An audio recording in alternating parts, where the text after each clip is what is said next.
Freddie Freeman joins us now, league leader in plate appearances, hits, and doubles. Freddie, congratulations on the success. Thank you, Brian, very much. I liked your 43rd double last night, though. The hustle one, yeah. That was a good one because the 7th inning, and I went for it just to get in scoring position because we were grinding. We got in late last night, so we needed to get as many points as we could as early as possible. So I was just trying to get there, and I cut my leg up. Big man can't slide very well. I did not slide. Hole in the pants, cut my legs, but we made it. See, I love it because you didn't scorch it. I'm joking about it, but you saw it and had a good replay of it, of you coming around first. And it shows your base running how aggressive you are. Yeah, I mean, I knew Eduardo was off the line, and I knew I didn't hit it very hard. And I saw him kind of going. I didn't know if he was going to get to it, and I would have had to stop if he got to it, but I knew where Mark was in left field and Eduardo. Once I saw Eduardo not being able to get to it, that's when I knew I could most likely make it, and that's why I went for it in that situation. In 7th inning, got to go for it sometimes. You know, I wasn't sure how I was going to like seeing you in a Dodger uniform because, you know, when I think of Freddie Freeman, I think of the Braves. But I have to be honest with you. From watching the last couple of months, you look at home in a Dodger uni now. Yeah, I mean, obviously it took a couple of months, and once I played Atlanta and played them, and you know, obviously that welcome back to Atlanta was wonderful. But once I got to Colorado after that, it was like kind of a weight off my shoulders. And you know, I talked to the guys after I got there and just told them thank you for supporting me and letting me get through it. You know, I needed the closure after playing them, and once I got through them and playing the Braves and got into Colorado, it's been a 2-ton boulder off my shoulders and been very comfortable ever since. You have this knack to hit for high average, so you have finesse, but you also have power. You're slugging the baseball as well. What is it that makes you be able to do that? Because that's the holy grail as far as hitting is concerned. I mean, obviously I would like to have more home runs than I do this year, but it's just kind of one of those years. That's okay. I've always wanted to hit 300. That's the thing for me, because if I hit 300 and with the amount of times I play in the season, you're going to be getting on base a lot, and I'm always just trying to get on base to help the team win. And a lot of guys are trying to get off their A swing in a game. You're not going to have your A swing every single day. You know, obviously we got in at 4 o'clock in the morning.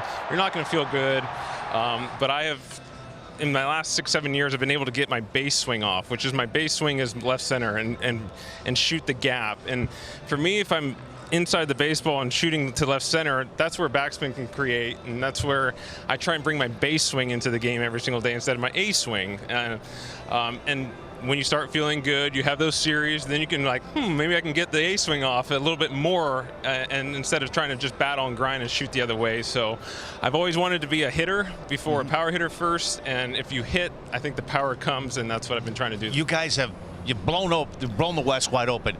What keeps this Dodger team so focused? You won your 90th game last night. I think just wanting to be good every single day. It doesn't matter what our record is. I've always viewed it as the scheduled plays. There's a game, I want to win that game. It doesn't matter what our record is, how many games up. We try and win the game every single night. And I think the guys that we have in this clubhouse, it is manifesting through everyone, where we just want to win every single game. And we know we're getting the best from the teams that are coming in, so we want to show them why we're the best. And we've been playing really good baseball for the last couple of months. I think we were like 41-9 at one point. And I was telling Doc, so when in the Dodger clubhouse, when you come up, you go left for our wins to go into the clubhouse, and if we lose, I go right to my locker.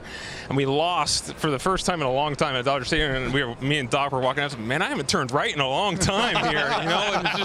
And you want to win, you know, your fan base is invested, everyone's invested, so we try and win every single game, no matter what our record shows. I want to get into that. Hitters, you know, when you guys are in the cage together. Yeah. What is it? Just give me like a little bit. A little bit. You don't have to give the secrets away. Just no. Give me I something. think, well, the one secret that's kind of been brought out is Mookie can sometimes take some pitches, and Trey and I are very aggressive in zone. And Mookie, I think he's been swinging a lot more first pitches lately, and that's because we talk. Me, Trey, and Mookie talk a lot in the cage, and for Mookie and the Los Angeles Dodgers to be the greatest team there is, Mookie needs to be aggressive, and that's what we've been just harping on Mookie. It's like, doesn't matter what the score is, if it's the first pitch of the game, if you feel like you can do damage, and he's been doing that lately. So those are the little things, and then Mookie he's the top 5 player in the game, you know, so getting him on the field every single day, him healthy this year was huge. I mean, he had a little thing with his ribs early, but came back pretty quick. But the Dodgers had him with a bad hip last year and some other things, but we've had Mookie bats a lot this year, and he just makes the Los Angeles Dodgers that good. I have some follow-ups because it's interesting because we had a conversation about your hitting earlier in the year when we were calling one of your games. You're hitting 326. To your point, there's very few guys with a slash line. 326, 398 on base, slugging 515. 2 more points. Yeah, 2 more. You've been 400 most of the year. It burns you, right? You're like, come on. It seems like in an era where batting average is at an all-time low, it's more important with the 326. So you're saying you're more concentrating on the batting average, and it is more rare these days. Yeah, because I view if you're hitting 300, that means you're getting on base a lot, and you're affecting games in different ways. That's just me. That's just I came up back in the day where 300 was cool, you know, like we got a lot of analytics these days where sometimes 300 isn't that cool, but to me that means you're getting on base. You're affecting games as much as you possibly can. You're not going to hit home runs every game unless you're Aaron Judge, you know, but who's hitting 300 with 51. But I just want to affect the game, and hitting 300 means a lot to me. But that's just me. It doesn't mean it has to be for every player, but that's just me, and as a player, I want to hit 300. 326 is always cool. Yes. For 120 years, 326 is cool. I want to ask something else. We did an essay the other week, cut of jib index. You did just fine.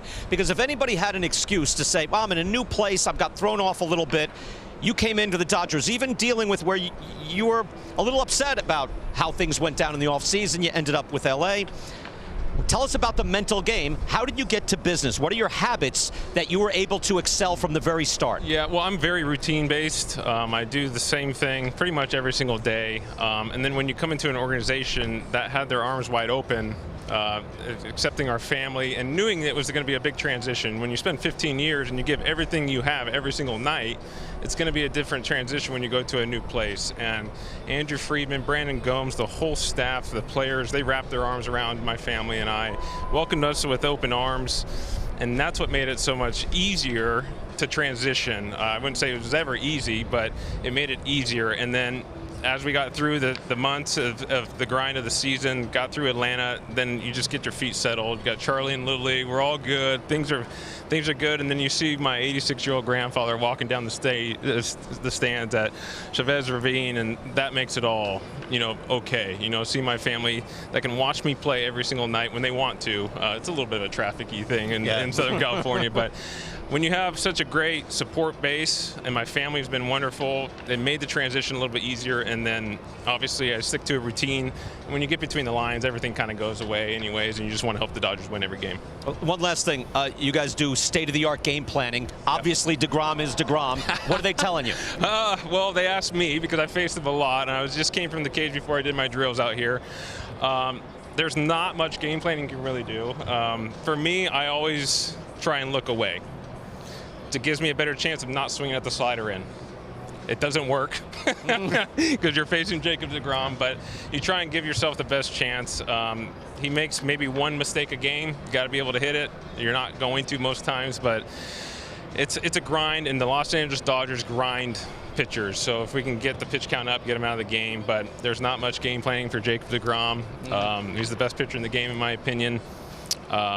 It is a mental grind going into these games, and you know you're up for the task, but it's a fun game. It's fun. There's a reason you guys are here, because Jacob deGrom is on the mound. Let's all be honest. But it's fun. It's fun to compete against those guys. But he's going to make a couple mistakes out of his 100 pitches. You got to hope you can hit him.